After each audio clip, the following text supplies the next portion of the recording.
Pengantar kuliah Pendidikan Pancasila dan Kewarganegaraan. Bahan ajar semester 1. Prodi Agribisnis Fakultas Pertanian Unut. Disiapkan oleh Dr. I. Ketut Suryadiarta MA.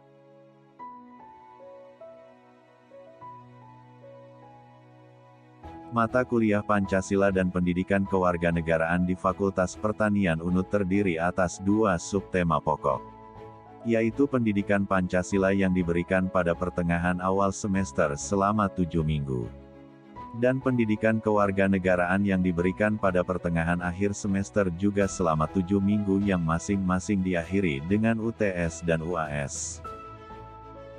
Lahirnya ketentuan dalam Pasal 35 Ayat 5 Undang-Undang Nomor 12 Tahun 2012 yang menyatakan bahwa kurikulum pendidikan tinggi wajib memuat mata kuliah sebagai berikut: 1. Pendidikan agama, 2. Pendidikan Pancasila, 3. Pendidikan Kewarganegaraan, 4. Bahasa Indonesia. Hal ini menunjukkan bahwa negara berkehendak agar pendidikan Pancasila dilaksanakan dan wajib dimuat dalam kurikulum perguruan tinggi sebagai mata kuliah yang berdiri sendiri. Dengan demikian, mata kuliah pendidikan Pancasila ini dapat lebih fokus dalam membina pemahaman dan penghayatan mahasiswa mengenai ideologi bangsa Indonesia. Artinya, pendidikan Pancasila diharapkan menjadi ruh dalam membentuk jati diri mahasiswa dalam mengembangkan jiwa profesionalitas mereka agar sesuai dengan bidang studi masing-masing. Selain itu, dengan mengacu kepada ketentuan Pasal 2 Undang-Undang Nomor 12 Tahun 2012, sistem pendidikan tinggi di Indonesia harus berdasarkan Pancasila.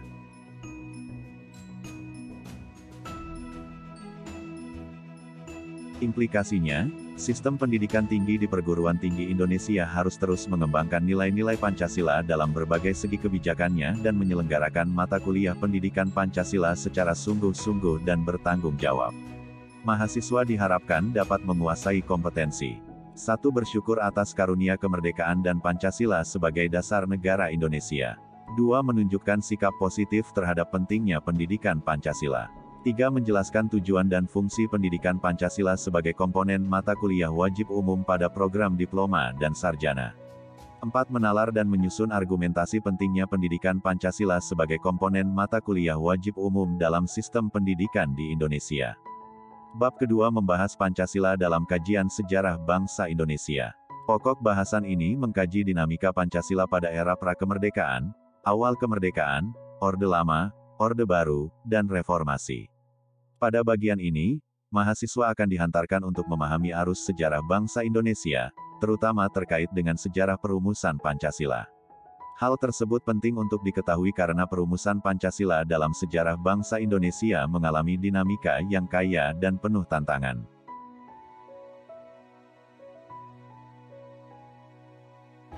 Tujuannya adalah agar mahasiswa dapat menjelaskan proses dirumuskannya Pancasila sehingga terhindar dari anggapan bahwa Pancasila merupakan produk rezim Orde Baru. Pembahasan pada bab kedua ini, diawali dengan penelusuran tentang konsep dan urgensi Pancasila dalam arus sejarah bangsa Indonesia. Kemudian, menanyakan dan menemukan alasan diperlukannya Pancasila dalam kajian sejarah bangsa Indonesia. Selanjutnya, mahasiswa perlu menggali sumber historis, sosiologis, dan politis tentang Pancasila dalam kajian sejarah bangsa Indonesia.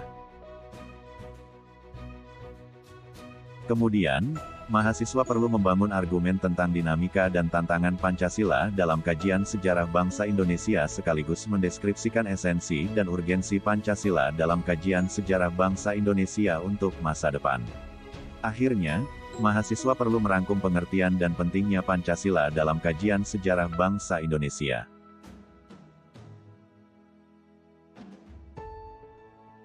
Setelah mempelajari bab ini, mahasiswa diharapkan dapat menguasai kompetensi: 1. Berkomitmen menjalankan ajaran agama dalam konteks Indonesia yang berdasar pada Pancasila dan UUD Negara Republik Indonesia tahun 1945. 2. Mengaktualisasikan nilai-nilai Pancasila dalam bentuk pribadi yang saleh secara individual, sosial, dan alam. 3. Memahami dan menganalisis dinamika Pancasila secara historis. 4. Mempresentasikan dinamika Pancasila secara historis, serta 5. Merefleksikan fungsi dan kedudukan penting Pancasila dalam perkembangan Indonesia mendatang.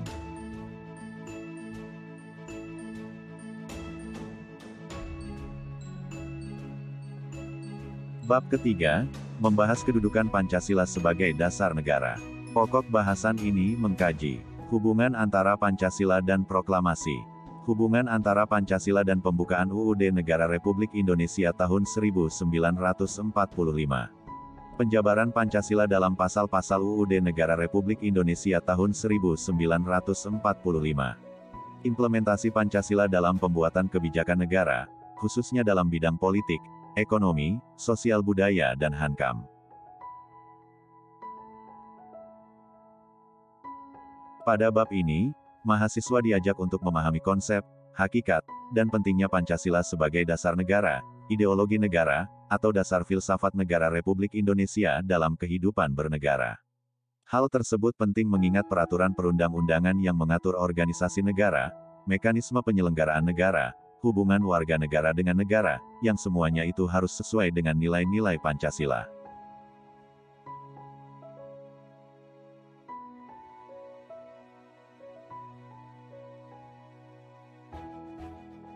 Mahasiswa diajak untuk mengetahui dan membahas bahwa Pancasila sebagai dasar negara yang autentik termaktub dalam pembukaan UUD 1945.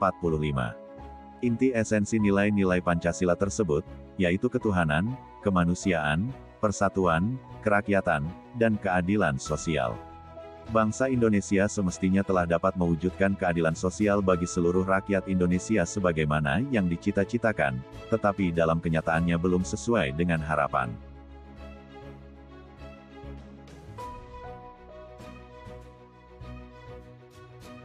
Hal tersebut merupakan tantangan bagi generasi muda, khususnya mahasiswa sebagai kaum intelektual, untuk berpartisipasi berjuang mewujudkan tujuan negara berdasarkan Pancasila. Agar partisipasi mahasiswa di masa yang akan datang efektif, maka perlu perluasan dan pendalaman wawasan akademik mengenai dasar negara melalui mata kuliah pendidikan Pancasila.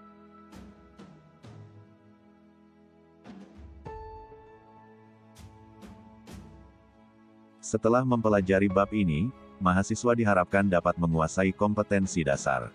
1. Berkomitmen menjalankan ajaran agama dalam konteks Indonesia yang berdasar pada Pancasila dan Undang-Undang Dasar Negara Republik Indonesia tahun 1945. 2. Sadar dan berkomitmen melaksanakan Pancasila, Undang-Undang Dasar Negara Republik Indonesia tahun 1945 dan ketentuan hukum di bawahnya, sebagai wujud kecintaannya pada tanah air. 3. Mengembangkan karakter Pancasilais yang teraktualisasi dalam sikap jujur, disiplin, tanggung jawab, peduli, santun, ramah lingkungan.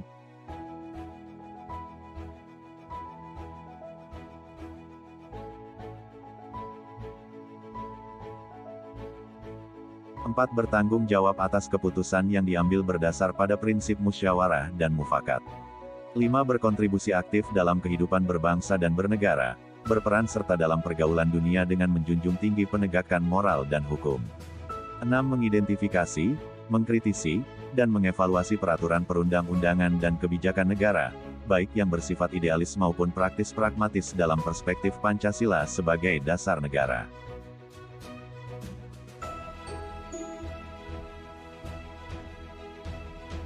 Pada bab keempat, dibahas tentang kedudukan Pancasila sebagai ideologi negara. Pokok bahasan ini mengkaji pengertian dan sejarah ideologi, Pancasila dan ideologi dunia, Pancasila dan agama. Bahasan ini sangat penting karena ideologi merupakan seperangkat sistem yang diyakini setiap warga negara dalam kehidupan bermasyarakat, berbangsa, dan bernegara. Mahasiswa tentu mengetahui bahwa setiap sistem keyakinan itu terbentuk melalui suatu proses yang panjang karena ideologi melibatkan berbagai sumber, seperti kebudayaan, agama, dan pemikiran para tokoh. Ideologi yang bersumber dari kebudayaan, artinya, berbagai komponen budaya yang meliputi sistem religi dan upacara keagamaan, sistem dan organisasi kemasyarakatan, sistem pengetahuan, bahasa, kesenian, sistem mata pencaharian hidup, sistem teknologi dan peralatan memengaruhi dan berperan dalam membentuk ideologi suatu bangsa. Mahasiswa perlu mengetahui bahwa ketika suatu ideologi bertitik tolak dari komponen-komponen budaya yang berasal dari sifat dasar bangsa itu sendiri, maka pelaku-pelaku ideologi, yakni warga negara, lebih mudah melaksanakannya. Mahasiswa diajak untuk mengetahui bahwa agama juga dapat menjadi sumber bagi suatu ideologi. Di saat ideologi bersumber dari agama, maka akan ditemukan suatu bentuk negara teokrasi, yakni sistem pemerintahan negara yang berlandaskan pada nilai-nilai agama tertentu. Adapun ideologi yang bersumber dari pemikiran para tokoh, seperti Marxisme. Marxisme termasuk salah satu di antara aliran ideologi mainstream yang berasal dari pemikiran tokoh atau filsuf Karl Marx. Pengaruh ideologi Marxisme masih terasa sampai sekarang di beberapa negara, walaupun hanya menyisakan segelintir negara, seperti Korea Utara, Kuba, dan Vietnam. Bahkan, Cina pernah berjaya menggunakan ideologi Marxis di zaman Mao Zedong, meskipun sekarang bergeser menjadi semi-liberal, demikian pula halnya dengan Rusia.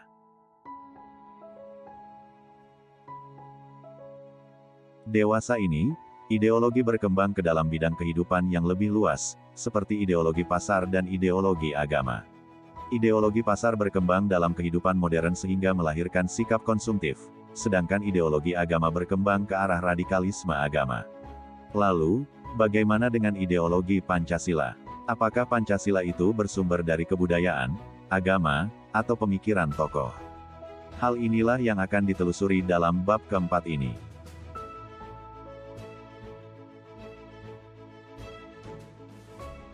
Setelah mempelajari bab ini, mahasiswa diharapkan dapat menguasai kompetensi. 1. Berkomitmen menjalankan ajaran agama dalam konteks Indonesia yang berdasar pada Pancasila dan UUD Negara Republik Indonesia tahun 1945.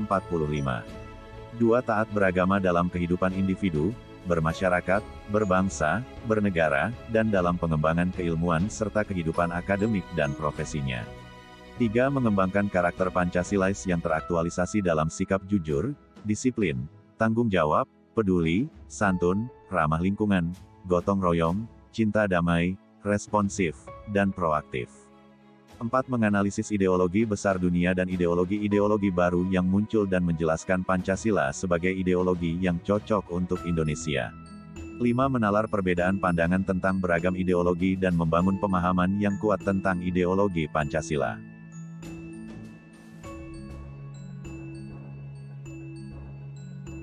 Bab kelima, mengkaji pengertian filsafat Pancasila, hakikat sila-sila Pancasila. Pancasila sebagai sistem filsafat merupakan bahan renungan yang menggugah kesadaran para pendiri negara, termasuk Soekarno ketika menggagas ide filosofi Segronslag. Perenungan ini mengalir ke arah upaya untuk menemukan nilai-nilai filosofis yang menjadi identitas bangsa Indonesia. Perenungan yang berkembang dalam diskusi-diskusi sejak sidang BPUPKI sampai ke pengesahan Pancasila oleh PPKI, termasuk salah satu momentum untuk menemukan Pancasila sebagai sistem filsafat.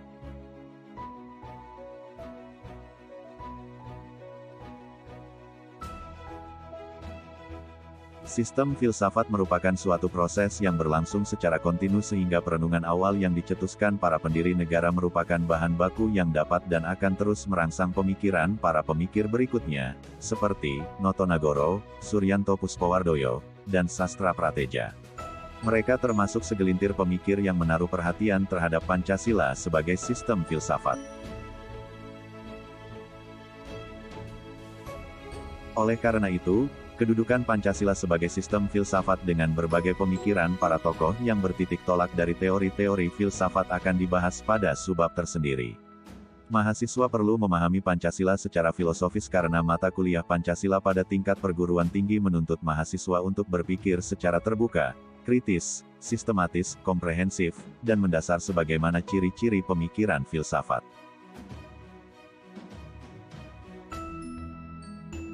Setelah mempelajari bab ini, mahasiswa diharapkan dapat menguasai kompetensi bersikap inklusif, toleran dan gotong royong dalam keragaman agama dan budaya.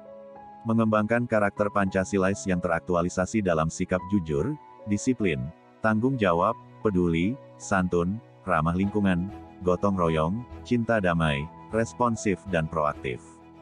Bertanggung jawab atas keputusan yang diambil berdasar prinsip musyawarah. Memahami dan menganalisis hakikat sila-sila Pancasila, serta mengaktualisasikan nilai-nilai yang terkandung di dalamnya sebagai paradigma berpikir, bersikap, dan berperilaku.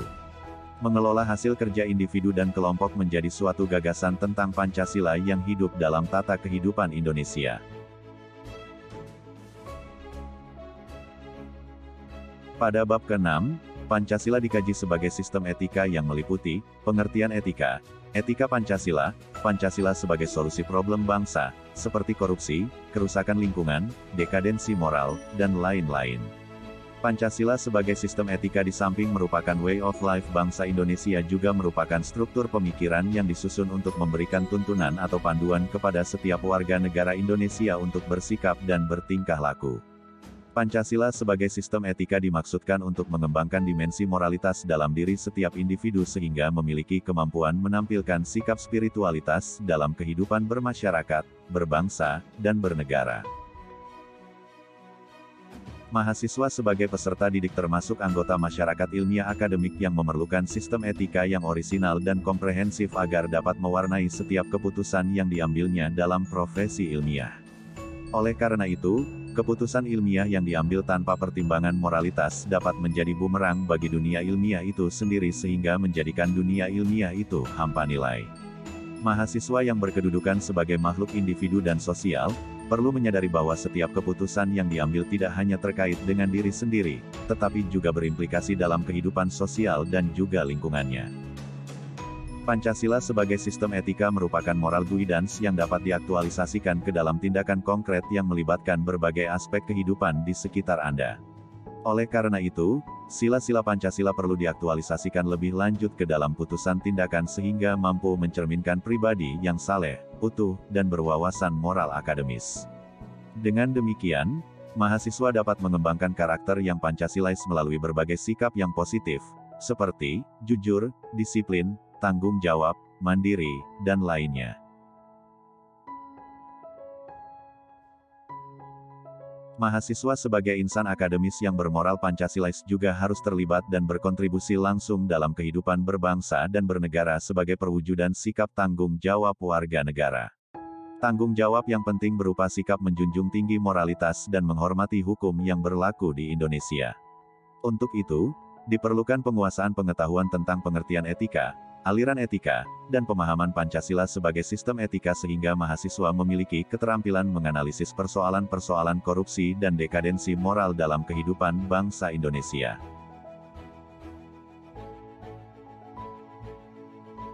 Setelah mempelajari dan membahas bab ke-6 ini, mahasiswa diharapkan memiliki kompetensi 1. Taat beragama dalam kehidupan individu, bermasyarakat, berbangsa, bernegara dan dalam pengembangan keilmuan serta kehidupan akademik dan profesinya.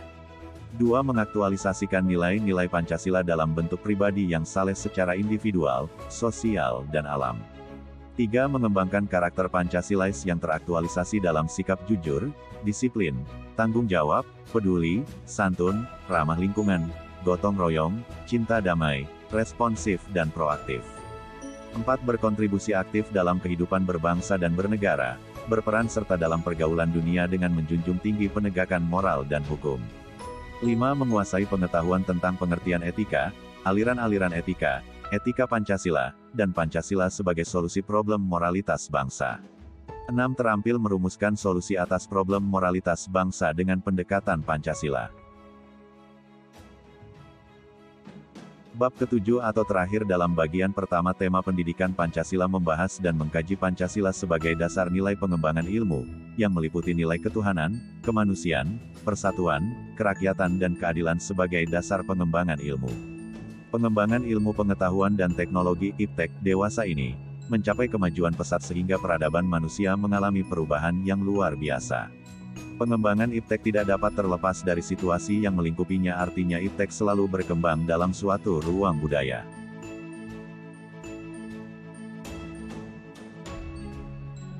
Perkembangan IPTEK pada gilirannya bersentuhan dengan nilai-nilai budaya dan agama sehingga di satu pihak dibutuhkan semangat objektivitas, di pihak lain IPTEK perlu mempertimbangkan nilai-nilai budaya dan agama dalam pengembangannya agar tidak merugikan umat manusia.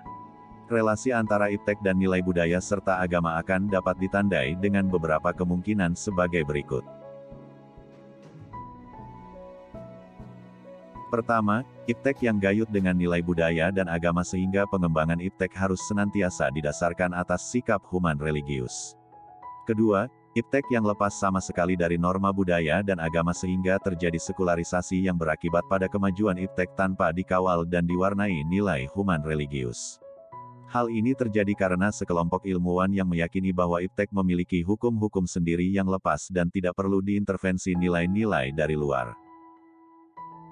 Ketiga, iptek yang menempatkan nilai agama dan budaya sebagai mitra dialog di saat diperlukan. Dalam hal ini ada sebagian ilmuwan yang beranggapan bahwa iptek memang memiliki hukum tersendiri faktor internal, tetapi di pihak lain diperlukan faktor eksternal budaya, ideologi, dan agama untuk bertukar pikiran, meskipun tidak dalam arti saling bergantung secara ketat.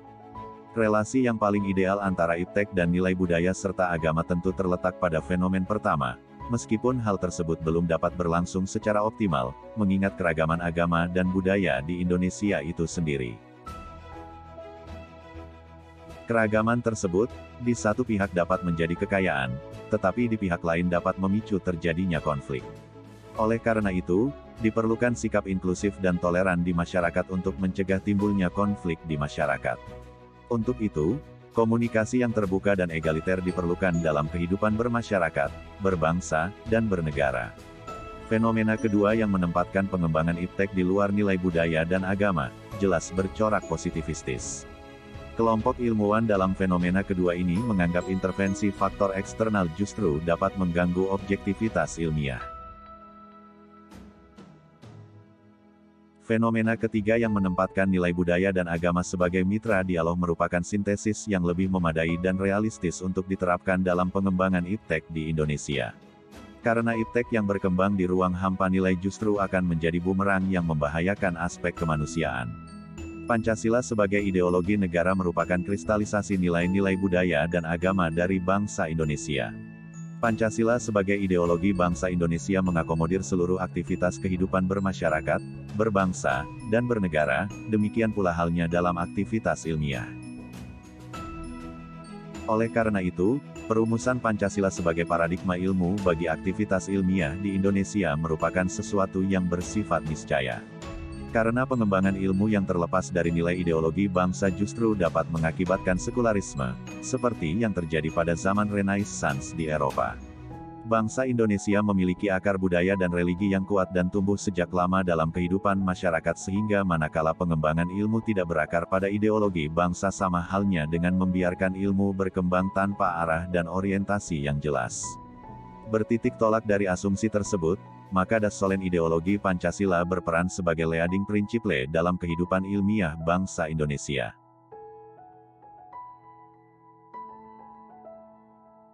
Para ilmuwan tetap berpeluang untuk mengembangkan profesionalitasnya tanpa mengabaikan nilai ideologis yang bersumber dari masyarakat Indonesia sendiri. Berdasarkan bahasan bab ke-7 ini, mahasiswa diharapkan memiliki kompetensi. 1. Bersikap inklusif, toleran dan gotong royong dalam keragaman agama dan budaya. 2. Bertanggung jawab atas keputusan yang diambil berdasar pada prinsip musyawarah dan mufakat. 3. Merumuskan Pancasila sebagai karakter keilmuan Indonesia. 4. Merumuskan konsep karakter keilmuan berdasar Pancasila. 5. Menciptakan model pemimpin, warga negara dan ilmuwan yang Pancasilais.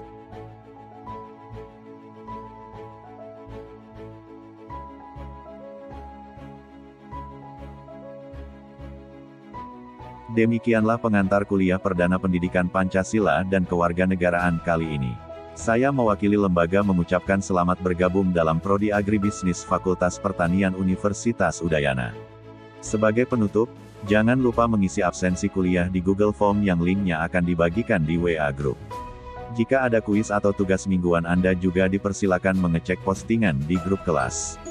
Terima kasih, semoga kita semua selalu sehat dan sukses.